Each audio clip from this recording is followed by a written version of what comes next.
Anything about the U.S. Senate seat that's now just opened? So Trump's decisive victory on Tuesday opens up a lot of possibilities to change the country. We're obviously having discussions, and they're not going to be sorted out in the press. They're going to be sorted out with conversations with people who need to have them. So there's a lot of ways to shape the country. I'm looking forward to playing a big role, and we have some big ideas for what's ahead. But how do you think you make the decision? I mean, you have an amazing, not just a fork in the road, but maybe three things. We throw the governor possibility in there. So What's in your head? I got a good piece of advice when I think I was about 21 years old when I got this advice, which is that it takes about as much effort to do something small and to do it well as it does to do something big and to do it well. And so I want to have the biggest possible impact on this country, and I want to have the biggest possible impact on this country using my own skills, right? Not everybody has the same skills. I'm an executive by background. That's sort of served me well as an entrepreneur, and those are skills that I'd like to put to use, and I want to reflect on the biggest and best possible way that we can use that skill set as an outsider to hopefully transform this country. And I obviously care immensely about this state. The future of Ohio is important to me as well. And so, as I said on stage, Ohio's story is the country's story, and we're an embodiment of how we save the country. And so I'm looking forward to that. Have you ruled out a Senate appointment if the governor was interested?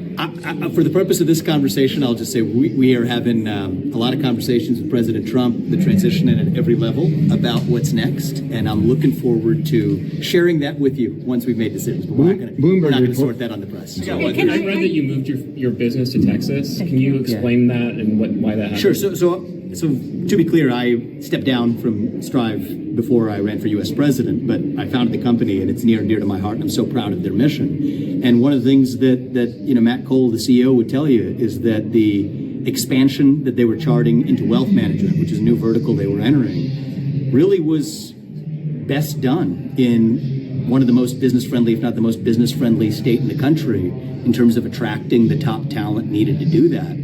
In a zero-tax state like Texas, where a lot of the top minds in that industry were attracted to work. And so they made the best business decision against the backdrop of, a really competitive environment that states like Texas have created for business growth and formation. For my part, I was really proud to found the company here in Ohio. As I said, the future of Ohio is near and dear to my heart. The company got off the ground, faster than many startups in that industry. It reached $1.7+ billion in assets under management in just a couple of years, and so I'm incredibly proud of them. But the business had to look for its own evolution to get to the next level, from $1.7 billion to expand to new verticals, make the right business decision of what state provided the best business environment for them to do that. And they made the decision of Texas being the place where they could best expand into those new verticals. Was there a problem in Ohio?